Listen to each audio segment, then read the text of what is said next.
नमस्कार दोस्तों, स्वागत है आपका अपना ही यूट्यूब चैनल टुडे एग्जाम पर। दोस्तों, बिहार एसएससी के लिए जो आपका वीडियो सीरीज चलाई जा रही है, जिसके तहत टोटल 40 वीडियो आने वाली है, उन 40 में से आप आज 19वीं वीडियो को वॉच कर रहे हैं। दोस्तों, इससे पहले हमने आपको 18 वीडियो प्रोवाइड करा दिया है और जो बच्चे पीडीएफ ग्रुप में हैं उनको पीडीएफ भी दे दी गई है। आशा करते हैं कि आप देख समझ लिए होंगे। चलिए दोस्तों, शुरू करते हैं आज का ये वीडियो पहले प्रश्नों के साथ। क्लास की कुछ बातें, एक प्रश्न के साथ कई सारे एक्स्ट्रा फैक्ट इस प्रकार के पॉइंट में दिए गए होते हैं जो आपको अच्छे से कवर करना है। एक्स्ट्रा फैक्ट आपके लिए काफ़ी काम के होते हैं, जो आने वाले सभी एग्जाम्स के अंदर जो है आपको देखने को मिलेगा इनसे संबंधित प्रश्न। चलिए शुरू करते हैं। पहला जो हमारा प्रश्न है, वाष्पीकरण और संघनन में संयुक्त प्रक्रिया को क्या कहा जाता है? वाष्पीकरण और संघनन के संयुक्त प्रक्रिया को क्या कहा जाता है? तो ऐसी घटना जिसमें वाष्पीकरण भी हो और संघनन भी हो, तो ये घटना है जी आसवन। आसवन को अंग्रेजी में डिस्टिलेशन कहा जाता है और इसी आसवन प्रक्रिया के मदद से आप समुद्री जल को शुद्ध करते हैं। ठीक है, हालांकि ये कॉस्टली है और इसीलिए समुद्र की जल जो है हमारे इंडिया ज़्यादा तजुर्बा नहीं दिया जाता है कि शुद्ध करके पिया जाए, है ना, क्योंकि कॉस्टली होता है। लेकिन अगर समुद्री जल की शुद्ध करने से प्रश्न आता है तो किस प्रोसेस से शुद्ध कीजिएगा? डिस्टिलेशन या आसवन के प्रोसेस से शुद्ध कीजिएगा। ये क्या होता है, मैं ग्रुप डी के समय ही बताया था कि किसी नीचे से जब आप हीट दोगे लिक्विड को, है ना, तो वो जो है वाष्पीकृत होकर एक दीवार से टकरा के बूंद बूंद करके संघनित हो जाएगा। जो अच्छा जल होगा अलग कंटेनर में उसे फिर से उतार लिया जाता है और जो नमक वाला पोर्शन होता है वो बैठ के जमा हो जाता है। इसे बोलते हैं जी क्या? आसवन। इसमें वाष्पीकरण और संघनन दोनों काम आती है ना। वाष्पीकरण द्रव और ठोस अवस्था में गैसीय वाष्प अवस्था में एक पदार्थ का रूपांतरण होता है। यहाँ पे वाष्पीकरण की डिफिनीशन बताई गई है कि ये क्या होता है कि ठोस अवस्था में गैसीय वाष्प अवस्था में एक पदार्थ का रूपांतरण होता है। वाष्पीकरण, वाष्प बनना आप सभी जानते हैं ना, द्रव या ठोस को, है ना, वाष्प में परिवर्तन कर देंगे तो वाष्पीकरण होगा, सिंपल सी बात है। ऑक्सीकरण और अवकरण की अभिक्रिया जब साथ साथ हो किसी भी अभिक्रिया के अंदर, है ना, कोई भी रिएक्शन में अगर ऑक्सीकरण भी हो रहा है और अवकरण भी हो रहा है तो ऐसे प्रोसेस वाली अभिक्रिया को रेडॉक्स अभिक्रिया नाम दिया गया है। यह VVI होता है आने वाले समय के लिए, क्योंकि आप इसे 9 क्लास और 10 क्लास दोनों में पढ़ते हो। ठीक है, इनके अलावा ऊर्ध्वपातन किस पदार्थ का, ऊर्ध्वपातन क्या होता है ये डायरेक्ट लिखा गया है कि जब किसी ठोस पदार्थ सीधे गैस में रूपांतरित हो जाए, ठोस से सीधे गैस में रूपांतरण को ऊर्ध्वपातन कहा जाता है। इसका सबसे अच्छा सस्ता जो उदाहरण है कपूर है। इसमें नेफ्थलीन भी आ जाता है। नेफ्थलीन की गोली लोग बेसिन वगैरह में रखते हैं, कुछ दिन के बाद नहीं दिखते, है ना। कपूर को भी आप खुला छोड़ दीजिएगा, उड़ जाता है हवा में, तो ये ऊर्ध्वपातित हो जाते हैं। तो ये कुछ उदाहरण हैं। इनके अलावा रविंद्रनाथ टैगोर को किस अंग्रेज महारानी महाराज के द्वारा नाइटहुड की उपाधि दी गई थी?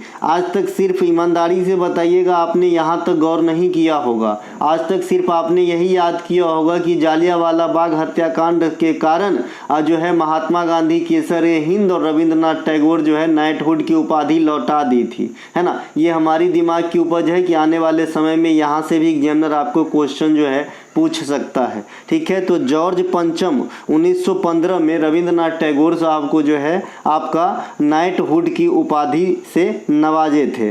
जो जालियांवाला बाग हत्याकांड के कारण जो है वापस भी कर दिए थे रविंद्रनाथ टैगोर साहब। ये हम बाद में आएंगे उस पर, पहले देखते हैं। वर्ष 2015 में रविंद्रनाथ टैगोर को ब्रिटिश किंग जॉर्ज पंचम, है ना, के द्वारा नाइटहुड की उपाधि से सम्मानित करा गया था। रविंद्रनाथ टैगोर नाइटहुड का तथा महात्मा गांधी केसर-ए-हिंद का, ये दोनों ही राजनेता जो हैं, है ना, वह उपाधि अंग्रेजों को लौटा दिया था। किस कारण? जालियांवाला बाग हत्याकांड के कारण। जालियांवाला बाग हत्याकांड के समय में जो है गवर्नर पूछा जाता है आपको, चेम्सफोर्ड बताइएगा, और ये हुआ था जी आपको 13 अप्रैल 1919 ईस्वी को। और ये जालियांवाला बाग कहाँ है? एसएससी जैसे एग्जाम आपसे क्वेश्चन कर लेता है। ये अमृतसर में है और इसके लिए जो दोषी थे वो कौन थे? General O Dyer. ठीक है, और जनरल ओ डायर को गोली किसने मारा? ये भी पहले रेलवे पूछता था उधम सिंह, अब तो नहीं पूछता है रेलवे का। आज शायद वैकेंसी आने वाली थी, अभी मुझे पता नहीं, आज शाम तक शायद आ सकता है, सॉरी रात तक। इनके अलावा रविंद्रनाथ टैगोर से संबंधित शैक्षणिक संस्थान शांति निकेतन को 2023 में 41वें यूनेस्को धरोहर के रूप में चिन्हित किया गया है, तो ये बात भी आपको ध्यान रखना है। और एक होयसल के मंदिर समूह को जो 42वें होगा और शांति निकेतन 41वें होगा, 40वां आपका धौलावीरा था और 39वां आपका रंगप्पा मंदिर था। इन दोनों को 2021 में शामिल किया गया था, 2022 में किसी को भी शामिल नहीं किया गया, 2023 में इन्हें शामिल किया। बात रही यूनेस्को की, तो स्थापना इसकी 1945 में हुआ था, मुख्यालय इसके पेरिस में है। और यूनेस्को हाल में ही गरबा नृत्य जो आपका गुजरात से संबंधित है, इनको जो है मान्यता दिया है। एक एक बात सुनते चलेंगे, जो आपके लिए पहली बार होगा इसे कहीं नोट कर लें। और नोट करने से याद आया कि अगर आपको हमारी किसी भी क्लासेस की PDF चाहिए, क्योंकि आप जानते हैं कि जो एनालाइज करवाते हैं हम किसी भी एग्जाम का, जो एनालिसिस करवाते हैं, वो PDF आपको जो है टेलीग्राम पे निःशुल्क दिया जाता है। बाद में कि हम जो क्लासेस चलाते हैं वो मात्र एक नाश्ता की कीमत पे, यानी 25 रुपये से लेकर 90 रुपये तक की जो है हमारे पास PDF प्लान है। आप जैसे ही 93 93 72 69 32 25 इस मोबाइल नंबर पे आप व्हाट्सअप मैसेज करेंगे, आपको PDF के बारे में सभी एक ग्रीटिंग मैसेज के माध्यम से आपको PDF की इन्फॉर्मेशन प्राप्त हो जाती है। आपको जो सा भी चाहिए ले लीजिए। और मैं कहूँगा कि अगर आपने मेरी ये 90 रुपये वाली PDF अगर आप ले लिए और 90 रुपये की PDF लेंगे तो आपको 4 प्लेलिस्ट देखनी होगी। अगर 4 प्लेलिस्ट और ये 90 की PDF से प्रैक्टिस कर लिए, इंडिया की कोई सी भी एग्जाम में 70 से 80% क्वेश्चन अगर आपको नहीं बन पाए तो आपका पैसा हमारे पास सुरक्षित रहेगा, आप जब चाहो ले सकते हो। चलिए बढ़ते हैं आगे, है ना। और डिस्क्रिप्शन में लिंक भी दिया गया है सेम व्हाट्सअप नंबर का, तो आप डायरेक्ट लिंक के थ्रू भी जा सकते हैं। लिंक क्लिक करके आपको व्हाट्सअप पे ले जाएगा, डायरेक्ट वहाँ से मैसेज करके प्राप्त कर सकते हैं PDF की जानकारी। रविन्द्रनाथ टैगोर द्वारा, है ना, पहली बार एशियाई भी हुए, प्रथम एशियाई और प्रथम भारतीय तो होगा ही क्योंकि एशिया के अंदर ही भारत है, जिन्होंने साहित्य के क्षेत्र में नोबेल पुरस्कार प्राप्त किए 1913 में गीतांजलि के लेखन हेतु। ठीक है भाई। रविन्द्रनाथ टैगोर के प्रमुख पुस्तकों में आएंगे तो गोरा, पोस्ट ऑफिस, है ना, Gitanjali, the home and the world, Ghare Baire, Manasi, बालका, सोनार तोड़ी और काबुली वाला, ये सभी के सभी पुस्तक जो है रविंद्रनाथ टैगोर की प्रमुख पुस्तकों में से हैं, तो इन्हें जरा ध्यान रखिएगा। इनके अलावा शांति निकेतन जो अभी यूनेस्को में शामिल किया गया है, इनके बारे में थोड़ा सा जानना है आपको। देखिए, शांति निकेतन की नींव जो है देवेंद्रनाथ टैगोर ने ही रखी थी, लेकिन जो आधुनिक स्वरूप में शांति निकेतन है वो पूर्ण रूप से अगर स्थापना का श्रेय दिया जाना चाहिए तो रविंद्रनाथ टैगोर साहब को। तो जैसा आपके ऑप्शन में ऑप्शन रहेगा वैसा आंसर करना है। अगर शांति निकेतन की नींव किसने रखा है तो देवेंद्रनाथ टैगोर ऑप्शन में है, तो उन्हें ही चूज कीजिए। शांति निकेतन से कौन संबंधित है या किसके काल में शांति निकेतन अपने आधुनिक स्वरूप में आया, तो रविंद्रनाथ टैगोर आंसर करना है। ठीक है मेरे भाई। इसके अलावा शांति निकेतन को ही विश्व भारती आगे चल के बन गया, तो ये बात भी आप जानते ही होंगे। जैसे आपका जो सैयद अहमद खान के द्वारा एंग्लो ओरिएंटल विश्वविद्यालय जो है बाद में अलीगढ़ मुस्लिम विश्वविद्यालय बना, तो इस प्रकार से। इनके अलावा गुरुदेव की उपाधि टैगोर साहब को महात्मा गांधी ने दिया था, और वाइस वर्सा इन्हीं के जस्ट अपोजिट महात्मा की उपाधि जो है मोहनदास करमचंद गांधी को रविंद्रनाथ टैगोर ने दिया था। जनगण मन ये बांग्लादेश का राष्ट्रीय गीत, ये दोनों जो है, जो अमार सोनार बांग्ला ये बांग्लादेश का राष्ट्रीय जो है गीत है, और जनगण मन हमारा राष्ट्रीय गान है। तो इन दोनों का राइट जो है रविंद्रनाथ टैगोर साहब ने ही किया था। ये पूछा जाता है कि ये जनगण मन किस शीर्षक से, किस हेडिंग से जो है आपका प्रकाशित हुआ था, तो आप बताते हो भारत विधाता। कौन से शीर्षक से? भारत विधाता से। 2 करोड़ बार एग्जाम में SSC ने ये क्वेश्चन किया और अच्छे अच्छे बच्चे जो है वहाँ पे चकमा खा के निकल गए बाहर। उसी प्रकार से वंदे मातरम आनंद मठ से लिया गया है।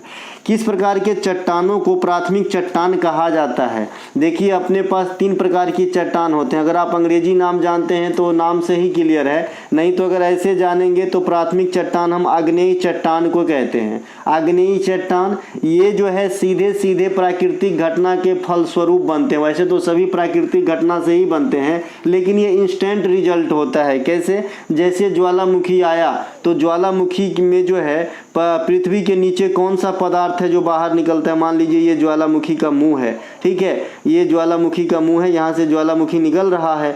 तो जो पृथ्वी के नीचे रहता है इसे हम कहते हैं जी मैग्मा।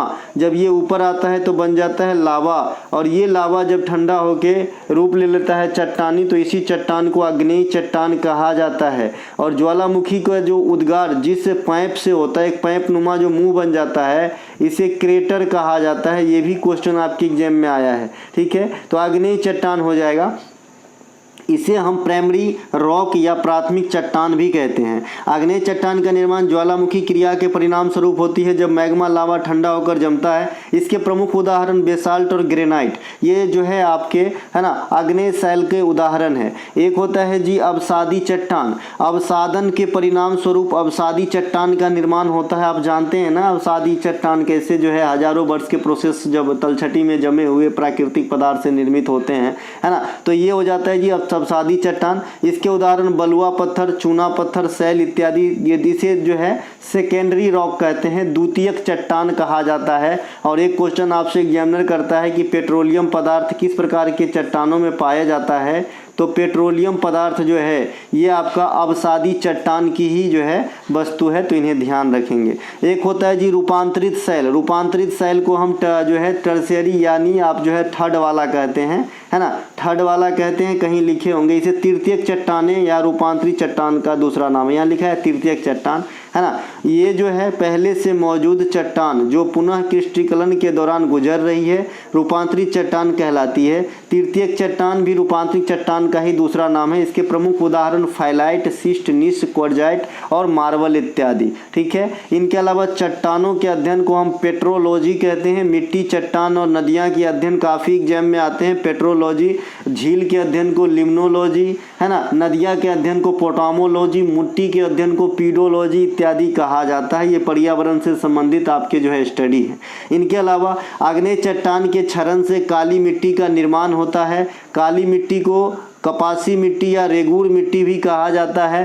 तो पता नहीं कितने हजार बार आपके एग्जाम में ये कपासी मिट्टी किसे कहते हैं पूछा गया है, तो काली मिट्टी को कहा जाता है। जो डेक्कन ट्रैप है, जो डेक्कन के पठारी भाग है, यहाँ पे आपको जो है काली मिट्टी अधिकांश मिलता है। मध्य प्रदेश में, महाराष्ट्र में, है ना, ये सब में काली, गुजरात में ये सब काली मिट्टी आपको ज़्यादा देखने को मिलेगा। कपास की खेती होती है। अर्जेंटीना की मुद्रा क्या है? बिहार की एसएससी एग्जाम देने जा रहे हैं आप, यहाँ पे मुद्रा, करेंसी, राजधानी, खेल से जुड़ी शब्दावली और प्राचीन किताब, इतने चीज फिक्स होते हैं, ठीक है। तो अर्जेंटीना की मुद्रा है अर्जेंटाइन पीसो, है ना। क्या है भैया? अर्जेंटीना का जो पीसो है ये अर्जेंटीना की मुद्रा है। अर्जेंटीना की राजधानी भी पूछे जाते हैं, ब्यूनस आयर्स होता है। और पहले रेलवे इसकी राजधानी किस नदी के किनारे है? अब तो नदी के किनारे वाला क्वेश्चन लगभग समाप्त हो गया आपके कॉम्पिटिटिव वर्ल्ड से। लाप्टा नदी के किनारे जो है ब्यूनस आयर्स शहर है जो अर्जेंटीना की राजधानी है। ये ब्यूनस आयर्स शहर जो है अपने मांस उत्पादन के लिए काफ़ी प्रमुख है।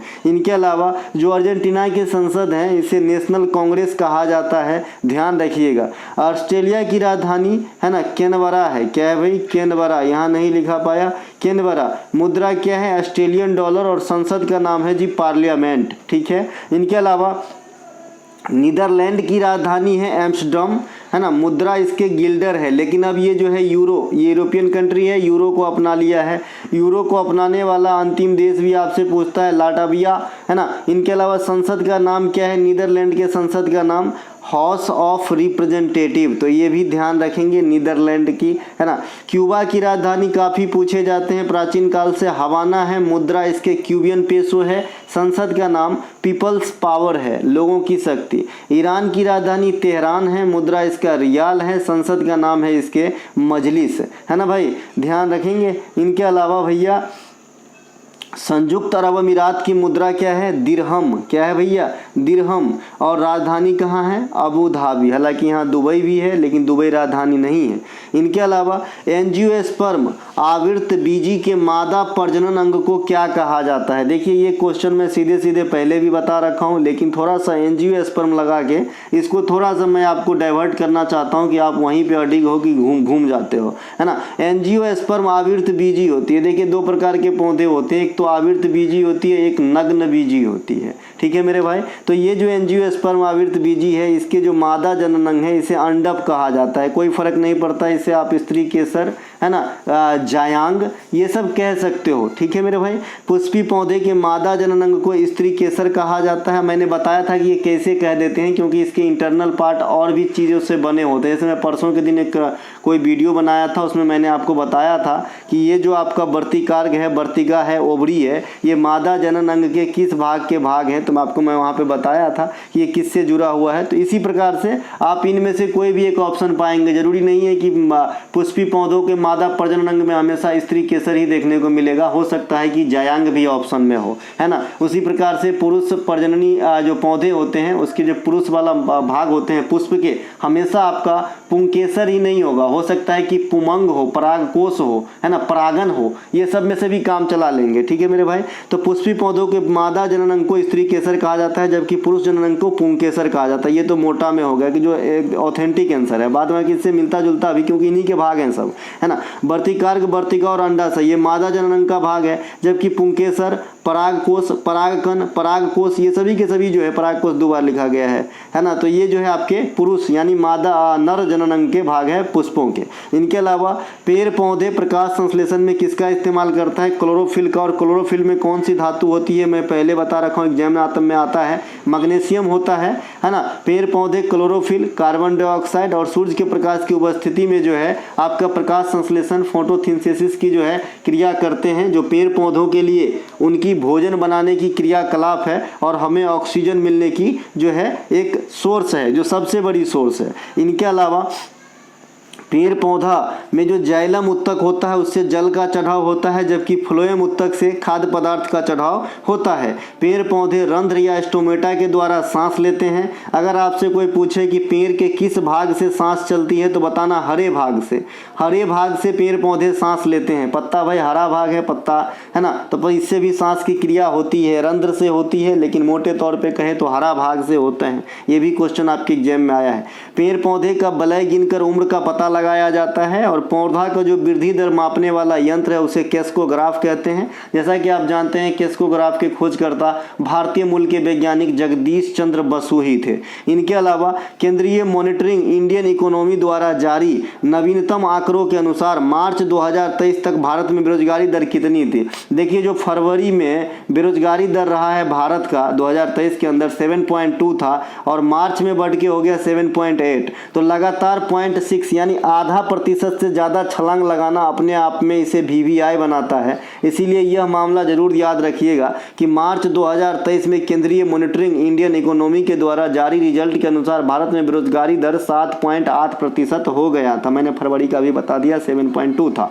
केंद्रीय बजट 2023-24 के लिए GDP में कितनी वृद्धि का अनुमान लगाया गया है, 10.5% का अनुमान लगाया गया है। अब देखिए बहुत सारे बच्चे यहाँ पे क्या गलती करते हैं कि जैसे ही GDP में वृद्धि का ग्रोथ कितना रहेगा या भारत का इस वित्तीय वर्ष में कितना वृद्धि का ग्रोथ है, तो सीधे आंसर देखा नहीं, एक याद रखा मार दिया। जैसे कि मैंने यहीं पे आपको पढ़ाया कि ये जो है GDP में वित्तीय जो बजट है उसमें कितना घोषण किया गया, कोई संस्था कितना अनुमान लगाता है, ये दोनों क्वेश्चन अलग अलग हो जाते हैं और आंसर भी अलग होंगे। ठीक है मेरे भाई, अब आती है यहाँ बेरोजगारी की बात। तो बेरोजगारी से कुछ इंपॉर्टेंट डिफिनेशन जो आपके एग्जाम में आता है, इससे पहले भी मैं कई बार बता चुका हूँ। चक्रीय बेरोजगारी, प्रच्छन्न बेरोजगारी, ये बहुत दोनों ज़्यादा पूछे जाते हैं। ठीक है, चक्रीय बेरोजगारी वैसी बेरोजगारी है जो अर्थव्यवस्था में उतार चढ़ाव के कारण जो है कभी मंदी आता है कभी तेजी आता है, तो उससे जो उत्पन्न होती है बेरोजगारी उसे हम चक्रीय बेरोजगारी कहते हैं। इसके अलावा जो प्रच्छन्न बेरोजगारी है ये वैसी बेरोजगारी है जो आपका क्या होता है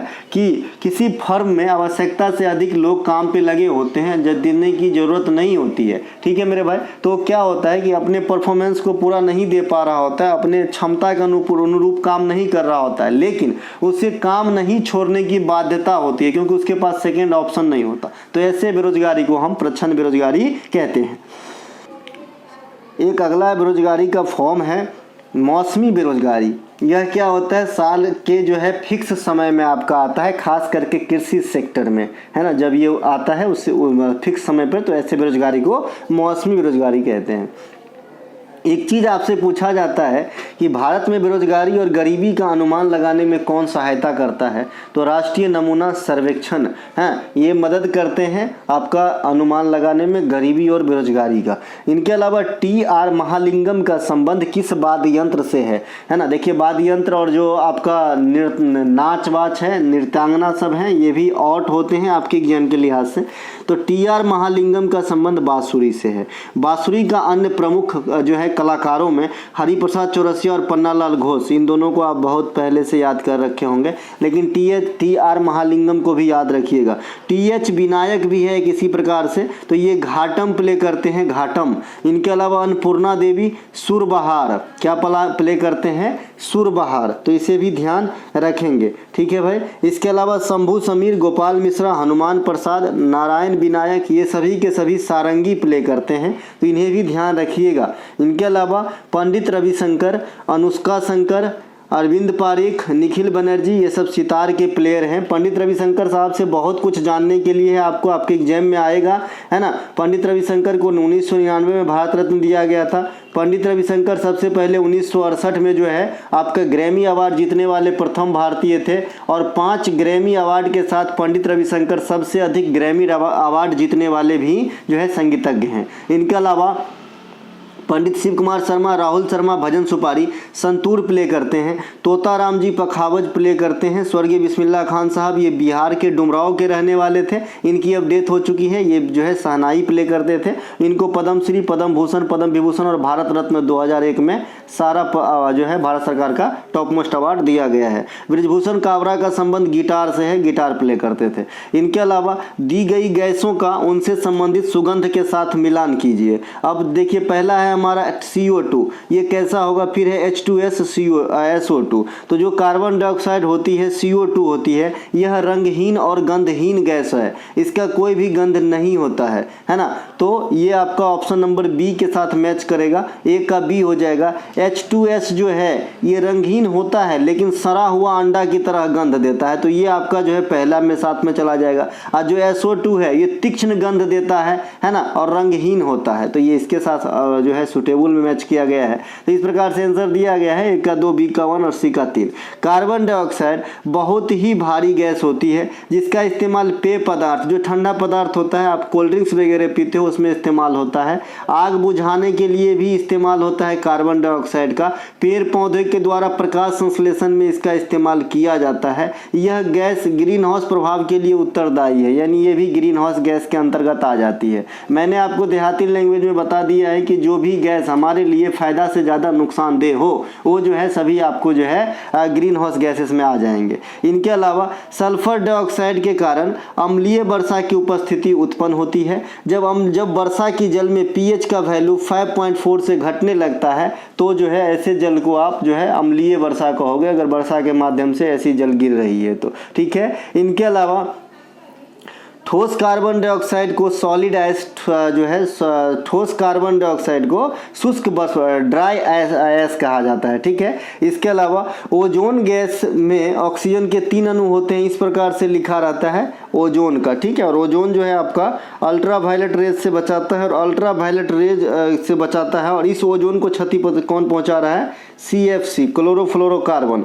लेकिन एक बार ऑप्शन में क्लोरोफ्लोरोकार्बन दिया ही नहीं कि ओजोन को किसने क्षति पहुंचाया, तो ऑप्शन में क्लोरोफ्लोरोकार्बन नहीं लेकिन क्लोरीन है, तो क्लोरीन आपको आंसर मारना पड़ेगा, क्योंकि कहीं ना कहीं क्लोरोफ्लोरोकार्बन जो फ्रिज वगैरह से निकलती है उसमें भी क्लोरीन का योगदान है, ठीक है मेरे भाई। इसके अलावा आपसे पूछा जाता है कि ये जो ओजोन संरक्षण है कब मनाया जाता है, तो आप बताइएगा 16 सितंबर को। और इससे संबंधित जो प्रोटोकॉल हुआ था ना ओजोन वाला, ये हुआ था आपका जी मॉन्ट्रियल प्रोटोकॉल, ठीक है। तो ये बात भी आपको ध्यान रखना है। ये ओजोन से मैं कुछ बता दिया हूँ क्योंकि इससे क्वेश्चन आते हैं। वायुमंडल में सबसे अधिक कौन होता है, तो नाइट्रोजन 78%, और दूसरा स्थान है ऑक्सीजन का, ये 21% जो है अवेलेबल है, ठीक है मेरे भाई। रेडॉन एक ऐसा गैस है जो नेचुरल रूप से नहीं पाया जाता है। रेडॉन का इस्तेमाल जो है कैंसर के चिकित्सा में होता है। यह एक इनर्ट गैस है आपका, क्या, रेडॉन अक्रिय गैस है, तो इन्हें भी ध्यान रखेंगे। आधुनिक आवर्त सारणी में अक्रिय गैस अंतिम समूह यानी समूह 18 में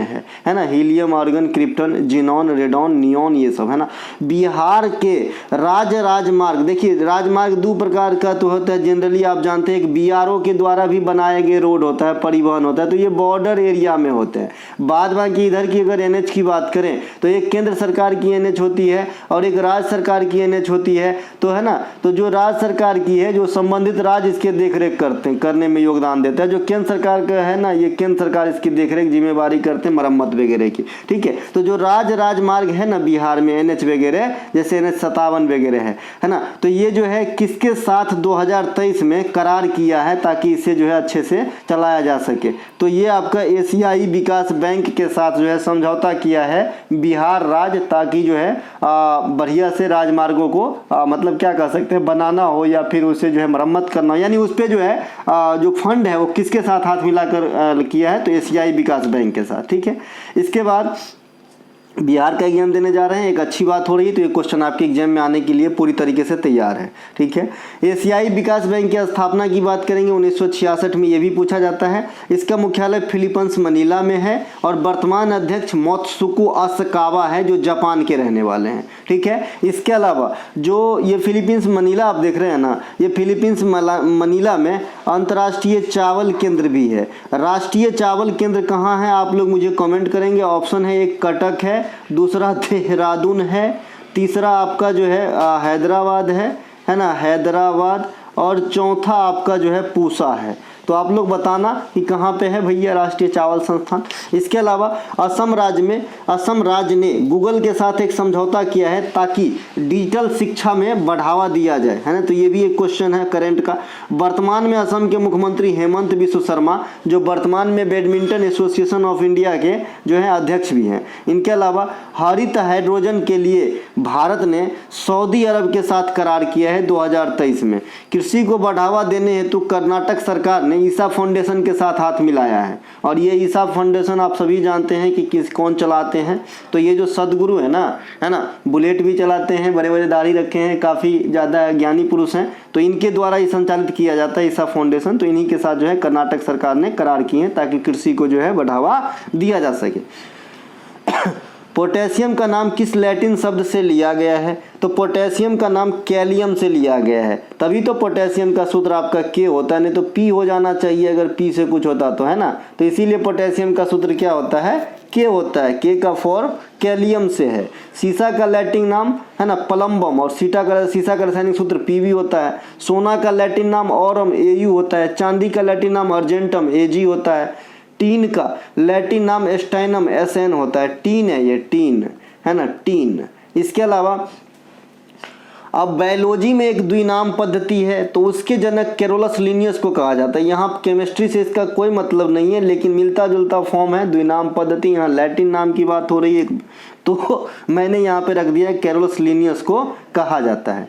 इसके अलावा भारत जन के नाम पर इंडिया का नाम भारत रखा गया, है ना। निम्न में से कौन सा वेद में इस जन का सर्वप्रथम उल्लेख मिलता है ना। तो ये है हमारा जी ऋग्वेद। ऋग्वेद में आपको जन का उल्लेख मिलेगा, ठीक है। वेद कितने होते हैं दादा, वेद होते हैं जी 4, ऋग्वेद, सामवेद, यजुर्वेद, अथर्ववेद। सबसे प्राचीन वेद है ऋग्वेद और सबसे नया वेद है अथर्ववेद, है ना। इसके अलावा गायत्री मंत्र का वर्णन, है ना, 4 वर्णों का विवरण, 10 राज युद्ध का वर्णन, ये सब कहाँ मिलेगा, ऋग्वेद में मिलेगा। कहाँ मिलेगा, ऋग्वेद में मिलेगा।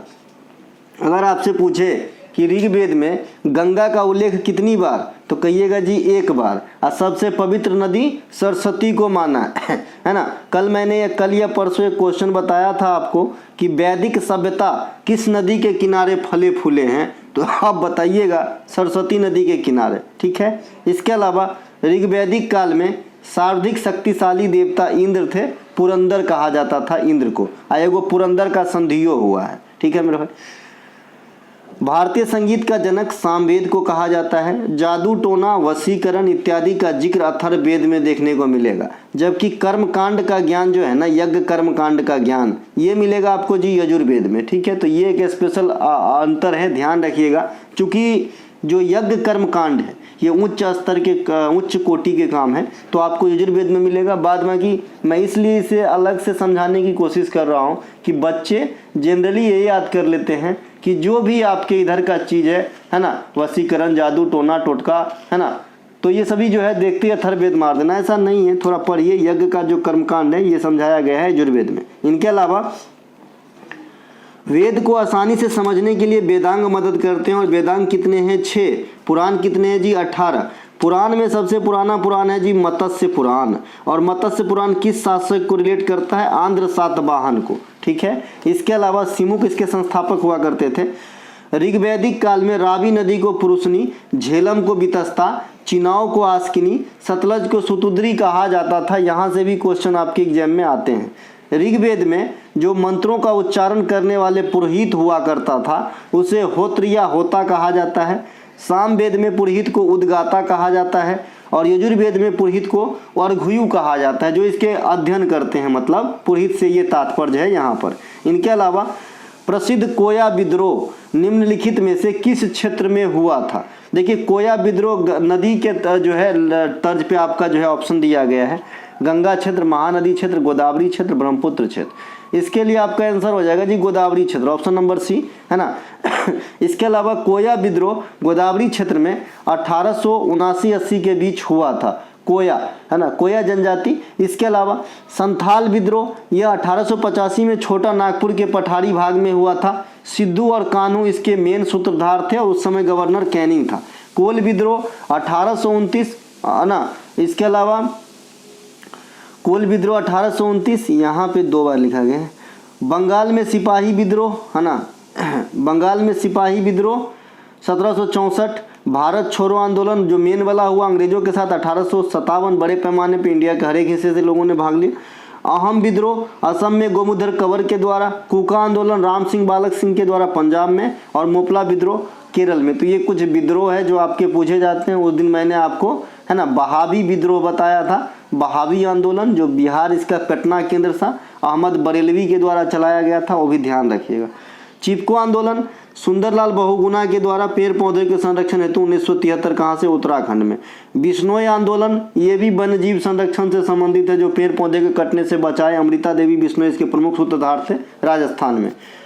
कोया जनजाति के द्वारा मनाया जाने वाली प्रमुख मेला मेदराम जात्रा मेला, ये कहाँ पे होती है? तेलंगाना में। इंडिया का लार्जेस्ट सेकेंड सबसे बड़ा मेला है, और ये 4 दिनों तक चलती है, ठीक है। तो यहाँ कोया जनजाति के लोग बढ़ चढ़ कर हिस्सा लेते हैं। देखिए, ये कोया जनजाति सिर्फ तेलंगाना ही नहीं, ओडिशा में भी मिलेगा, ध्यान रखिएगा। इनके अलावा संयुक्त सैन्य अभ्यास फ्रिंजेक्स 2023 भारत और फ्रांस के बीच कहाँ संपन्न हुआ? देखिए, सैन्य अभ्यास से 2 चीज़ पूछता है, एक तो किस देश के साथ होता है और कहाँ होता है, ठीक है। तो ये जो फ्रिंजेक्स हुआ है ये भारत और फ्रांस के साथ स्पष्ट है प्रश्न से, ये तिरुवनंतपुरम केरला में हुआ है, ठीक है। फ्रिंजेक्स 2023 भारतीय और फ्रांसीसी थल सेना के बीच है, जो है मध्य अभ्यास होने वाली है, थल सेना के बीच ऑर्गेनाइज होती है। ये मतलब कहाँ पे हुआ है? तो तिरुवनंतपुरम केरल में।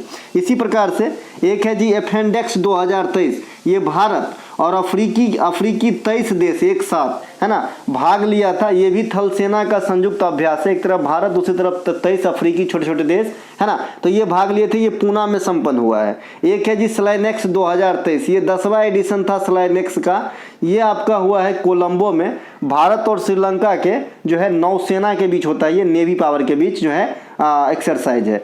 एक जी दस्तलिक 2023 भारत और उज्बेकिस्तान के मध्य उत्तराखंड थल सेना का अभ्यास, है ना, उत्तराखंड में हुआ है थल सेना का ये अभ्यास है। दस्तलिक 2023 पिथौरागढ़ में हुआ है। इनके अलावा 1845 में किस जर्मन रसायन वैज्ञानिक ने द्विपरमाणविक एसिटिक एसिड के संश्लेषण का विधि बताया था, है ना, तो ये कोल्बे ने बताया था, कोल्बे। इसके अलावा एसिटिक एसिड एक दुर्बल अम्ल है जिसका रासायनिक सूत्र CH3COOH होता है। इनके अलावा यूरिया को 1828 में F बोलहर ने प्रयोगशाला में बनाया था, यह एक नाइट्रोजनी उर्वरक है। इस प्रकार के जो भी क्वेश्चन है यहाँ देखेंगे। इनके अलावा मीथेन गैस की खोज 1856 में बर्थलोट ने किया था। मीथेन गैस को मार्स गैस या मिथेल हाइड्राइड भी कहा जाता है। इसे दलदली वाली गैस भी कहा जाता है क्योंकि कीचड़ वगैरह में होते हैं।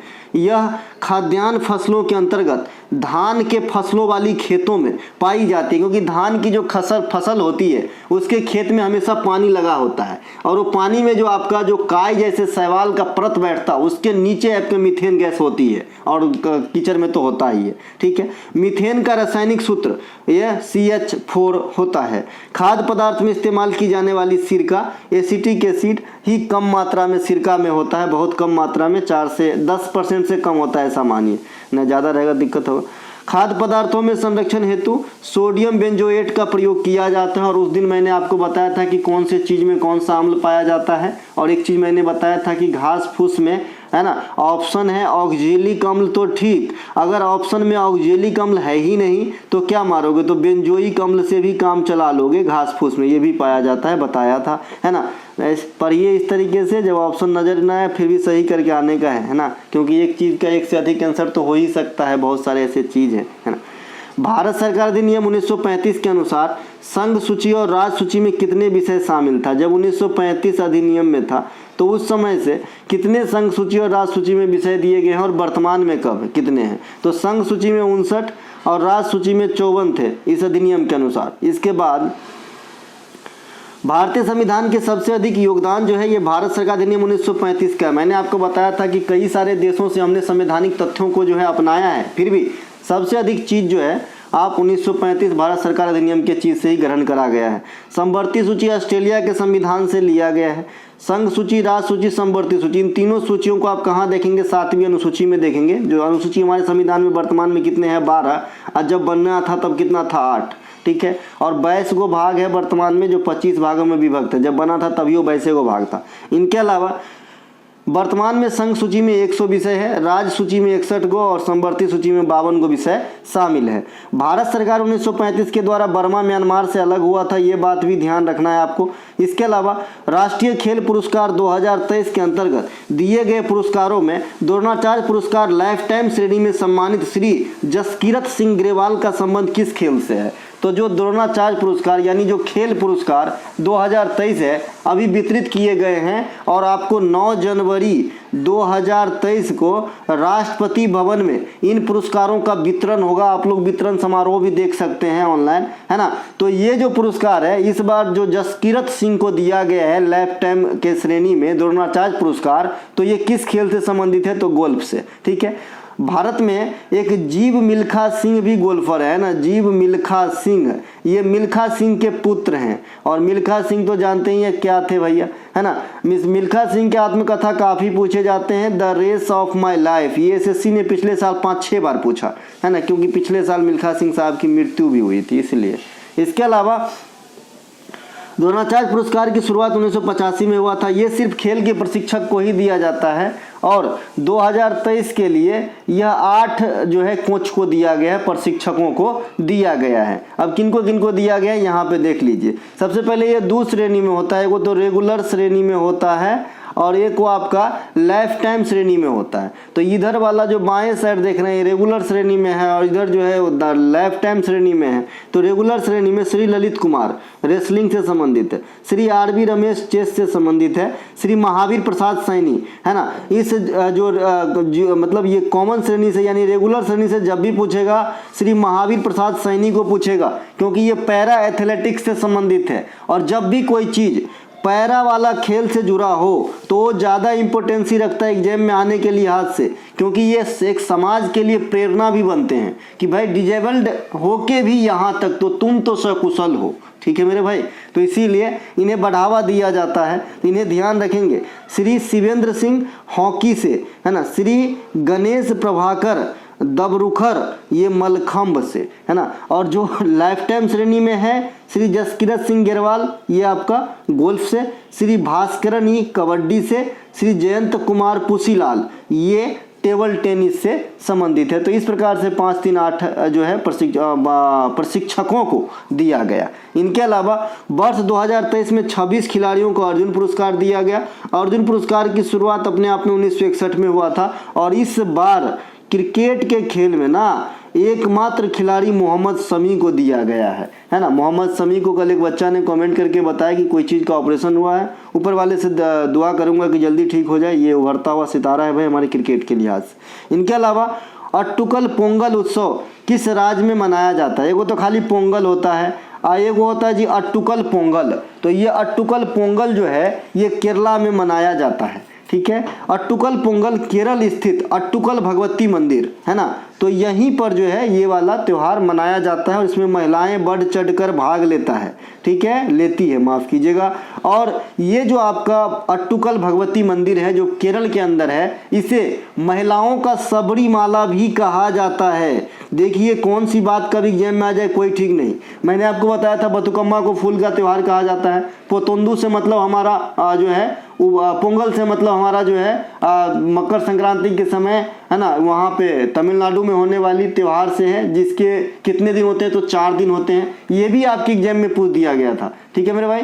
तो ये भी आपसे कभी ना कभी मान लीजिए, जैसे हॉर्नबिल को क्या कहते हैं? तो त्योहारों का त्यौहार कहते हैं। इसी प्रकार से जो आपका अट्टुकल भगवती मंदिर जो केरला के अंदर है, यहीं पे आपके अट्टुकल पोंगल होगा, क्योंकि आप जानते हैं पोंगल तमिलनाडु में होता है और अट्टुकल पोंगल लगा के इसका आंसर केरल किया गया है। तो इस मंदिर को है ना केरल का सबरीमाला भी कहा जाता है।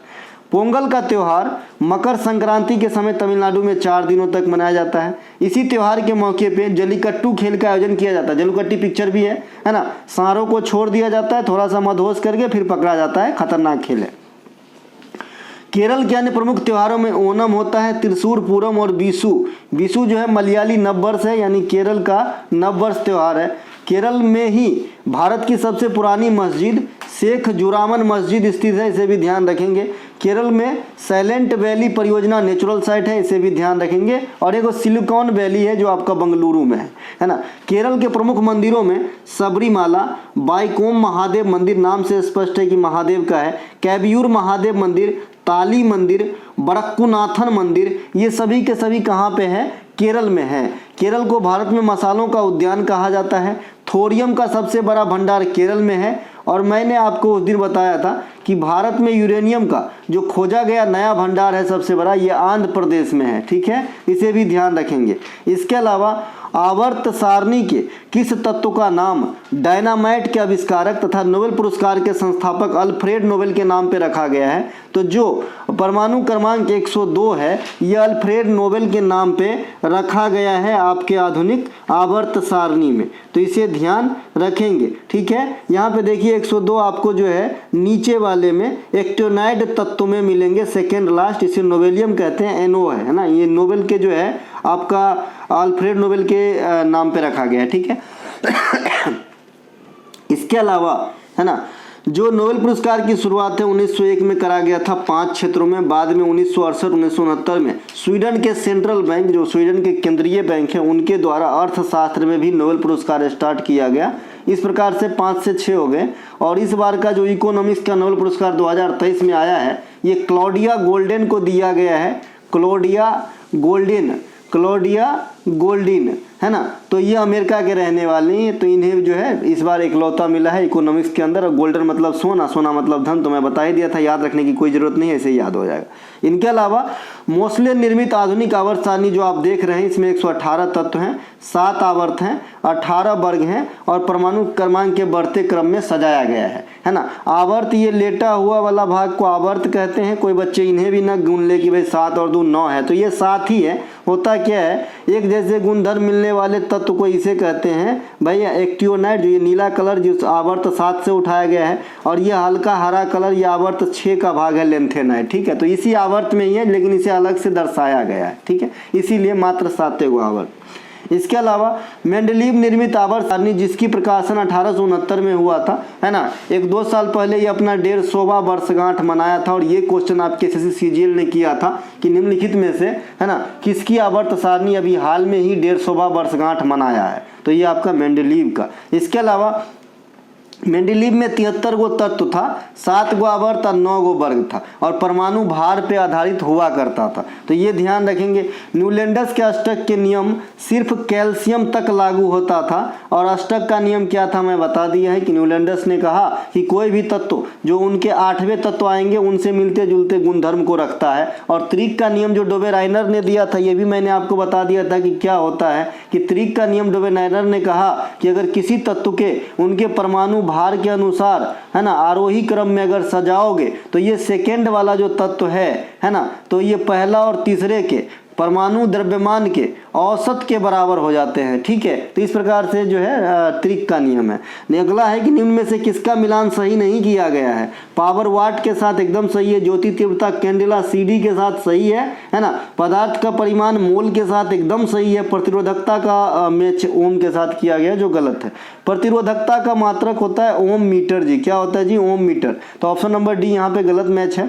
प्रतिरोधकता का मात्रक हो जाएगा ओम मीटर, लेकिन खाली प्रतिरोध रहे तो इसका मात्रक ओम होता है। और मैंने ओम का नियम V बराबर IR से आपको न्यूमेरिकल बना के कई एंगल से समझाया हूं ताकि आप दिक्कत न कर सको। जैसे भाई रेसिस्टेंस को अगर मान लीजिए सीरीज में लगा दिया, पैरेलल में लगा दिया, तो भी बता दिया हूं कि कैसे आप समतुल्य रेसिस्टेंस को फाइंड करते हैं। अगर सीरीज में लगा दे तो टोटल R निकालने के लिए जितने भी आपका रेसिस्टेंस है उसको जोड़ देते हो। मान लो कि 2-2 ओम के 2 है तो 4 ओम हो जाएगा। अगर देखो 2 ओम के है, एगो जोड़ा है जी आपका 5 ओम का, और दोनों को सीरीज में जोड़ा है तो टोटल रेसिस्टेंस 5-2-7 ओम हो जाएगा, क्योंकि सीधे सीधे जोड़ना होता है सीरीज में, है ना। और पैरेलल में है तो थोड़ा दिक्कत है। पैरेलल में कैसा निकालते हैं टोटल R, 1/R बराबर 1/R1 प्लस 1/R2। मान लीजिए एगो 5 ओम का है और एगो 2 ओम का है, तो इस प्रकार से निकालेंगे 1/R बराबर 1/5 प्लस 1/2। इसको करेंगे तो 10, है ना, 10 करेंगे 2, 7/10, यानी 10/7 जो है 10/7 आपका R का वैल्यू निकलेगा। अगर 5 ओम का 2 ओम का 2 गो रेसिस्टेंस को किसी परिपथ में पैरेलल में लगा दोगे और तब समतुल्य रेसिस्टेंस निकालने के बाद V बराबर IR में रखोगे। इसमें 2 चीज़ हमेशा गिवन होता है, V बराबर बोलता विभवांतर, I करंट है और R जो है रेसिस्टेंस है ना। ओम का नियम क्या होता है बता दिया हूँ। इसके अलावा विद्युत धारा का ऐसा मात्रक जी एम्पियर होता है, इसे हम अमीटर से मापते हैं, A से डिनोट करते हैं। तापमान का ऐसा मात्रक क्या होता है, केल्विन होता है। और बहुत अधिक हाईली टेम्परेचर को हम किससे मापेंगे, तो पैरोमीटर से। किससे मापेंगे, पैरोमीटर से। बाद बाकी थर्मामीटर से भी टेम्परेचर मापा जाता है ना। और टेम्परेचर की और क्या क्या इकाई है, के है, के एसआई मात्रक है, बाद बाकी सेल्सियस और आपका फ़ारेनहाइट भी होता है। ठीक है, इनके अलावा पृष्ठ तनाव का एसआई मात्रक न्यूटन बट्टा मीटर, प्लांक नियतांक जो प्लांक कांस्टेंट होता है इसका एसआई मात्रक जूल सेकेंड होता है, दाब का एसआई मात्रक पास्कल होता है, आवृत्ति का हर्ट्ज, चुंबकीय फ्लक्स का वेबर। तो ये सब ध्यान रखेंगे। इनके अलावा निम्नलिखित में से कौन सा राज्य नेपाल को भूटान से अलग करता है, बिहार, सिक्किम, ओडिशा, असम। तो सिक्किम जो है नेपाल से भूटान को अलग करता है। सिक्किम राज्य का गठन 1975 में बैसवा राज्य बना था 36वां संविधान संशोधन के द्वारा। राजधानी गंगटोक है। ठीक है, क्योंकि सिक्किम भारतीय भूभाग का अंश था ही नहीं, ये बाहर से आया है। भारत की सर्वाधिक ऊंची चोटी कंचनजंगा ये सिक्किम में स्थित है, 85-86 मीटर इसकी हाइट है। और ये वर्ल्ड में है ना 88-50 यानी माउंट एवरेस्ट, 86-11 K2 और 85-86 के साथ, यानी तीसरी सबसे ऊंची पर्वत है माउंट एवरेस्ट और K2 के बाद। सिक्किम में मनाए जाने वाली प्रमुख त्योहारों में लोसांग और सावा दावा ये बहुत ही प्रमुख है ना। भारत की सभी स्थलीय सीमा वाला पड़ोसी देश जैसे पाकिस्तान, अफगानिस्तान, नेपाल, भूटान, चीन, बांग्लादेश, म्यांमार, इन सबों में सबसे लंबी सीमा बांग्लादेश के साथ और सबसे छोटी सीमा है ना अफगानिस्तान के साथ लगती है। 3 ओर से बांग्लादेश से घिरा हुआ भारतीय राज्य त्रिपुरा है। बिहार, झारखंड, पश्चिम बंगाल, उत्तर प्रदेश और नेपाल के साथ अपना सीमा बनाता है। उत्तर में जाएंगे तो आपका जो है नेपाल लगेगा, पश्चिम में उत्तर प्रदेश, दक्षिण में झारखंड हो जाएगा, पूर्व में जाएंगे तो पश्चिम बंगाल से लगेगा। पाक जलडमरू मध्य, राम सेतु, मन्नार की खाड़ी, एडम ब्रिज, ये सब जो है भारत और श्रीलंका के बीच सीमा रेखा क्रिएट करने का काम करता है। भारत और पाकिस्तान के बीच रेड क्लिफ रेखा है। भारत और बांग्लादेश के बीच भी रेड क्लिफ रेखा ही है।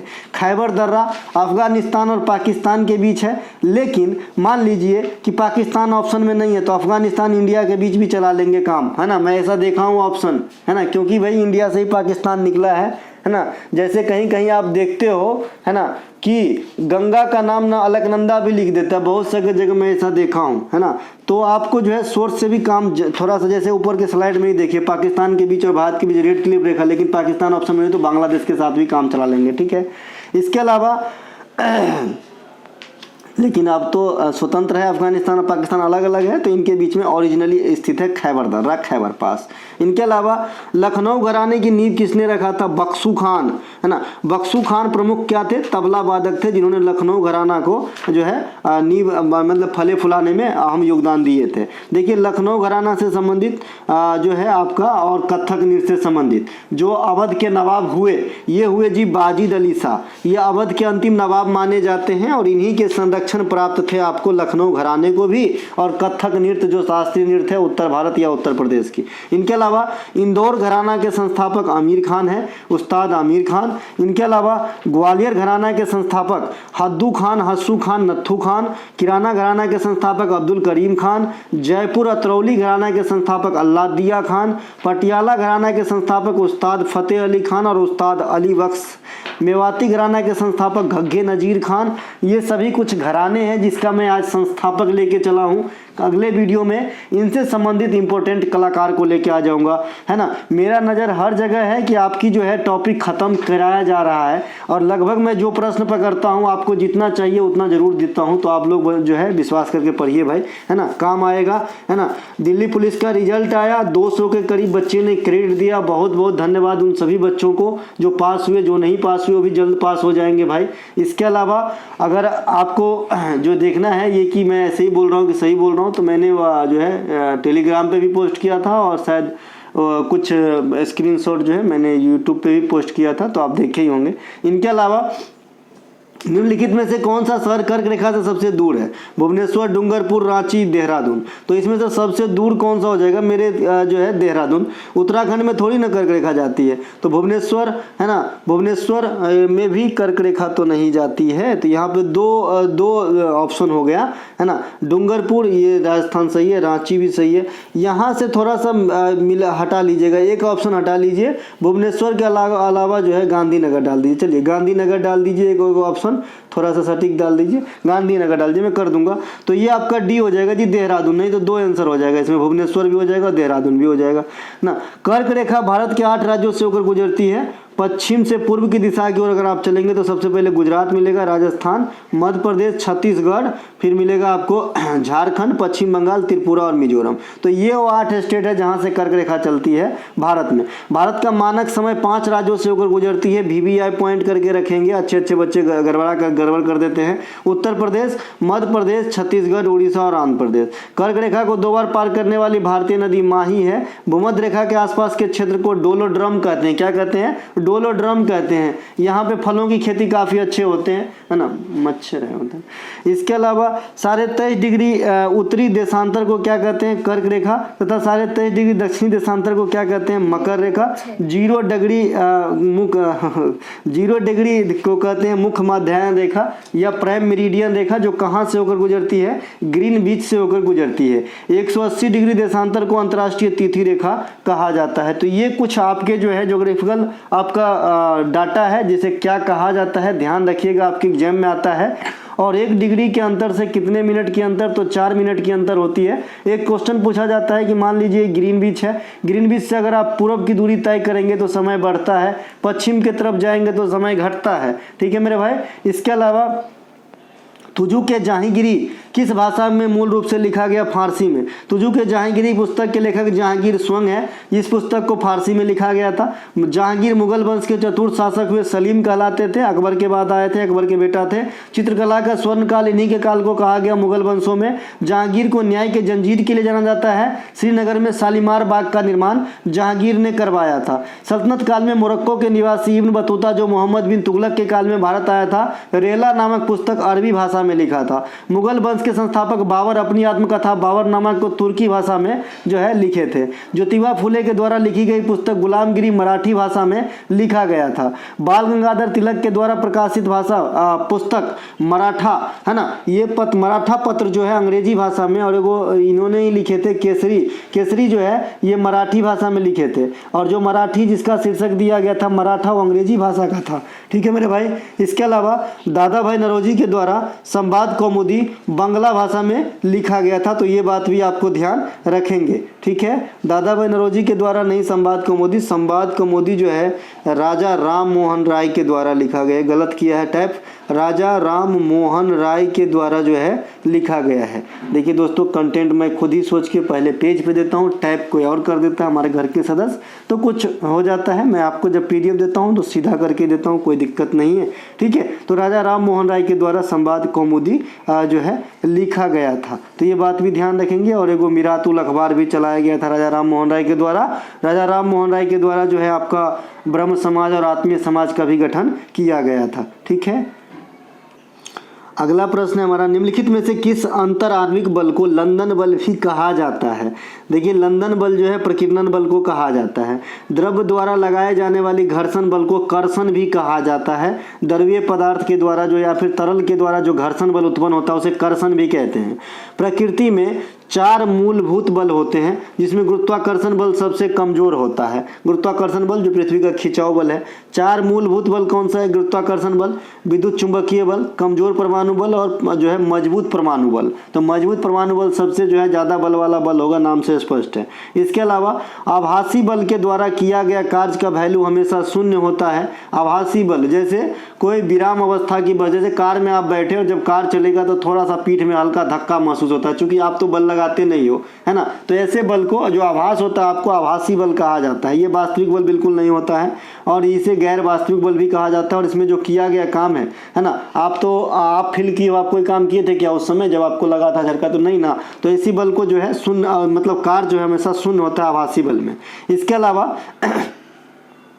सबसे इंपॉर्टेंट बल से आपको कोरिलियस बल भी पूछा जाता है। यह भी एक आभासी बल का उदाहरण है जो पृथ्वी के घूर्णन के कारण उत्पन्न होता है और इसका सबसे बड़ा परिणाम जो है ज्योग्राफिकल कंडीशन में आ जाता है। जैसे जो हवा का दिशा है, आप सुने होंगे कि दक्षिणी गोलार्ध में हवा जो है बाईं ओर तथा उत्तरी गोलार्ध में हवा दाईं ओर चलती है। तो ये कारण कौन सा बल है? कैरोलियस बल है। कैरोलियस बल के कारण ही जो महासागर की जो आपका धारा है वो दिशा परिवर्तन कर लेता है, ठीक है मेरे भाई। तो ये ध्यान रखेंगे। इनके अलावा न्यूटन के प्रथम नियम से, जिसे जड़त्व का नियम भी कहा जाता है ना, इससे आपको बल का परिभाषा प्राप्त होगा। जबकि न्यूटन के दूसरे नियम से बल का व्यंजक प्राप्त होता है, समीकरण प्राप्त होता है। इसके अलावा न्यूटन ने 3 नियम दिए थे, तो तीसरे नियम को प्रत्येक क्रिया के विपरीत प्रतिक्रिया इसमें समझाया गया है और इसी तृतीय नियम के अनुसार रॉकेट का संचालन होता है। तो ये बात भी ध्यान रखेंगे, है ना। तृतीय नियम देखना है, जूता पहन के जमीन पे मारिए, जितना जोर से मारोगे उतना चोट लगेगा,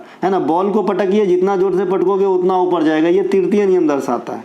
2 वस्तुएं एक दूसरे के असंजक बल के कारण चिपकता है और किसी पदार्थ के अपने ही अंदर लगने वाले बल को ससंजक बल कहा जाता है और असंजक बल जो है अलग अलग होगा। जैसे भीगी हुई सतह पे लोटा का चिपकना, ये असंजक बल का उदाहरण है। बल का एसआई मात्रक न्यूटन होता है। बल का मात्रक एक डायन भी होता है CGS पद्धति में, और बल एक कैसा राशि है? सदिश राशि है। ग्रॉस प्राइमरी डिफिसिट निकालने हेतु ग्रॉस फिजिकल डिफिसिट में से क्या घटाते हैं? तो नेट इंटरेस्ट लायबिलिटी को घटाते हैं, है ना। ग्रॉस प्राइमरी डिफिसिट निकालने के लिए ग्रॉस फिजिकल डिफिसिट में से घटा देते हैं नेट इंटरेस्ट लायबिलिटी को, ठीक है। सकल घरेलू उत्पाद में से जब मूल्य ह्रास को घटा देंगे तो क्या प्राप्त होता है? तो शुद्ध घरेलू उत्पाद NDP, है ना, नेट डोमेस्टिक प्रोडक्ट जो है आपका जो है प्राप्त होता है। सकल राष्ट्रीय उत्पाद GNP कैसे निकालते हैं? जब GDP में X जोड़ते हैं और M को घटाते हैं तो हमें GNP निकलता है, सकल राष्ट्रीय उत्पाद निकलता है, ठीक है। ये X और M क्या है? तो X क्या है? जो जोड़ रहे हो ना, जो जोड़ रहे हो, ये क्या है कि हमारा आदमी सऊदी अरब में जाके कमा रहा है, यानी देसी आदमी के द्वारा विदेश से प्राप्त आय को जोड़ते हैं और विदेशी आदमियों के द्वारा देश में कमाए गए धन को घटाते हैं GDP में से, तब निकलता है जी GNP, है ना। राष्ट्रीय उत्पाद, शुद्ध राष्ट्रीय उत्पाद, इसे NNP बोलते हैं, है ना। तो NNP कैसे निकालते हैं कि GDP में से विदेश से प्राप्त आय को जोड़ देते हैं और मूल्य ह्रास, है ना, डिप्रिसिएशन को घटा देते हैं, तब क्या निकलता है? शुद्ध राष्ट्रीय उत्पाद।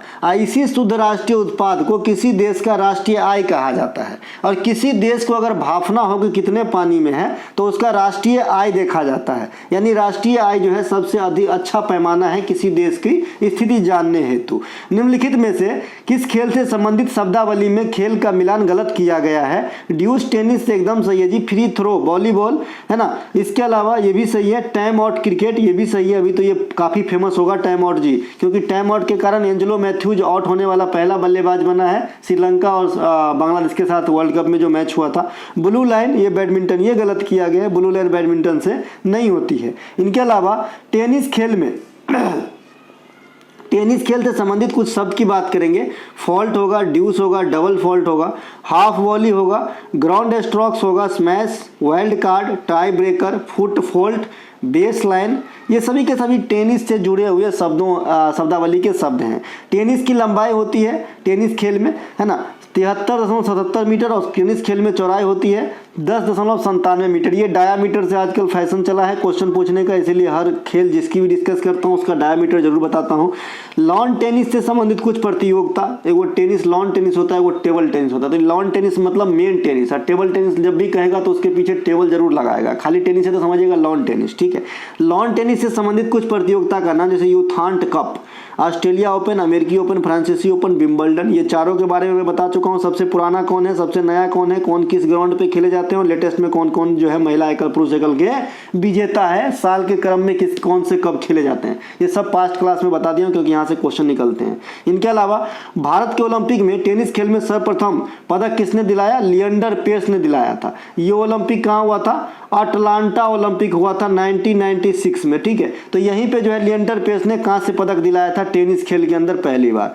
टेबल टेनिस की जो लंबाई है 2.74 मीटर और चौड़ाई जो है 1.525 मीटर होता है। क्रिकेट शब्द से कुछ शब्द देख लेते हैं। क्रिकेट से तो पिच होता है जिसपे खेल होती है, पॉम्पिंग क्रीज होती है, over the wicket, leg break, straight drive, stump, hat trick, maiden, duck, googly, chinaman, spin, stump, time out, ये सभी के सभी जो है क्रिकेट से। और क्रिकेट से क्या ही बताना, आप सभी जानते हैं क्रिकेट काफ़ी पसंद किया जाता है इंडिया के अंदर। मैंने बताया क्रिकेट में कितने तरीके से खिलाड़ी आउट हो सकते हैं, 10 तरीके से। अभी टाइम आउट का शिकार कौन हुआ है, एंजेलो मैथ्यूज। इनके अलावा क्रिकेट खेल में पिच की लंबाई 20.12 मीटर, ये पिच जो होता है जहाँ बल्लेबाज दौड़ता है रन लेने के लिए, पंपिंग क्रीज छोड़ के, क्योंकि पंपिंग इधर खड़ा होने के लिए अलग से बनाया होता है। इनके अलावा चौड़ाई जो होता है बीच वाला 3.05 मीटर और पंपिंग क्रीज 4 फुट की होती है। इनके अलावा क्रिकेट विश्व कप की शुरुआत, क्रिकेट विश्व कप मतलब पुरुष वाला 1975 है ना, महिला विश्व कप की शुरुआत 1973, T20 क्रिकेट वर्ल्ड कप पुरुष वाला की शुरुआत 2007 और T20 महिला वर्ल्ड कप T20 वाला महिला वाला 2009 में। तो इनके जरूर ध्यान रखेंगे। भारत 1983 और 2011 में जीत चुका है वर्ल्ड कप 2 बार। भारत अब तक 2 बार ODI वर्ल्ड कप और 1 बार T20 वर्ल्ड कप भी जीत चुका है। इनके अलावा डिजिटल इंडिया योजना कार्यक्रम की शुरुआत किस वर्ष किया गया, 2015 में। स्मार्ट सिटी मिशन योजना यह भी 2015 में किया गया था। स्मार्ट सिटी मिशन का क्या उद्देश्य था भाई, कि 100 शहर को चुन के जो है उनका जो है विकास करना। और इस काम में कौन से देश से मदद लिया गया था, तो सिंगापुर से, कहीं लिखा होगा, ये देखिए सिंगापुर से, ठीक है। और 100वां शहर कौन बना है, ये भी करके रखेंगे, है ना। 100वां शहर कौन बना है, तो शिलांग बना है मेघालय का स्मार्ट सिटी मिशन के तहत। इसके अलावा मेक इंडिया कार्यक्रम, स्वच्छ भारत अभियान, मिशन इंद्रधनुष योजना, प्रधानमंत्री जनधन योजना, ये सभी के सभी 2014 में आया था। इनके अलावा प्रधानमंत्री सुरक्षा बीमा योजना, अटल पेंशन योजना, प्रधानमंत्री आवास योजना, बेटी बचाओ बेटी पढ़ाओ योजना, प्रधानमंत्री मुद्रा योजना, यह सभी योजना 2015 में आया। प्रधानमंत्री फसल बीमा योजना, स्टार्टअप इंडिया कार्यक्रम, स्टैंड अप इंडिया कार्यक्रम, प्रधानमंत्री उज्ज्वला योजना, ये सभी योजना 2016 में आया। मैं 14, 15, 16 लेके आया हूँ। साथ ही साथ जो लेटेस्ट योजना 2023 में आया, ये कौन आया, प्रधानमंत्री गरीब कल्याण अन्न योजना, आरोग्य मैत्री तथा प्रधानमंत्री विश्वकर्मा योजना, ये 2023 में लॉन्च हुआ। तो इन्हें भी ध्यान रखेंगे। कानून का शासन निम्नलिखित में से किस देश के संविधान से ग्रहण किया गया है, ब्रिटेन से।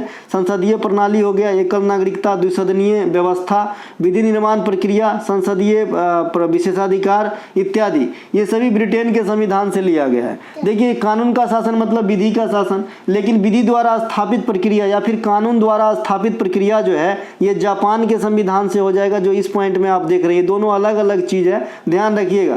इनके अलावा समवर्ती सूची, संसद के दोनों सदनों की जो संयुक्त बैठक राष्ट्रपति बुलाते हैं, इसका प्रावधान ऑस्ट्रेलिया के संविधान से लिया गया है ना। कौन से आर्टिकल का यूज होगा यहाँ पे, 108। गुनगुन शांत रहो ना 2 मिनट। इसके अलावा संविधान संशोधन की प्रक्रिया, राज्यसभा में सदस्यों का निर्वाचन, ये दक्षिण अफ्रीका के संविधान से लिया गया है। तो ये भी थोड़ा सा जो है आपको याद रखना है। देखिए जो संविधान संशोधन की बात होती है, आर्टिकल भी आपसे पूछा जाता है, तो 368 एकमात्र आर्टिकल है संविधान संशोधन के लिए, ध्यान रखेंगे, ठीक है। इसके अलावा राज्यसभा में ये सदस्यों का निर्वाचन की बात करेगा तब दक्षिण अफ्रीका मारेगा, मनोनयन की बात करेगा राज्यसभा के अंदर तो फिर आयरलैंड, यहाँ नीचे वाले स्लाइड में है, जो 12 सदस्य मनोनीत किए जाते हैं राष्ट्रपति के द्वारा राज्यसभा में, ये आयरलैंड से लिया गया है। स्वतंत्रता, समानता तथा मानव बंधुत्व किस देश से प्रेरित है, तो फ्रांस से। एक क्रांति का नाम लेके आपसे पूछता है कि किस क्रांति का जो है ये जो है किस क्रांति से जुड़े हुए ये टर्म है स्वतंत्रता, समानता, मानव बंधुत्व, तो फ्रांसीसी क्रांति 1789, तो इनसे जुड़ा हुआ ये जो है तीनों वाक्य हैं, शब्द हैं, ध्यान रखेंगे।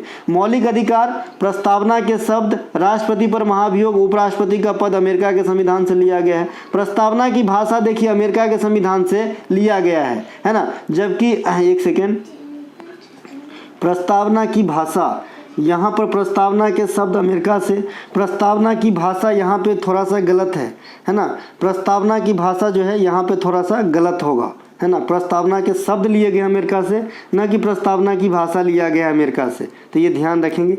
इसके अलावा जो प्रस्तावना है इसे संविधान का आत्मा कहा जाता है, और भीमराव अंबेडकर के अनुसार संविधान का आत्मा आर्टिकल 32 को कहा जाता है।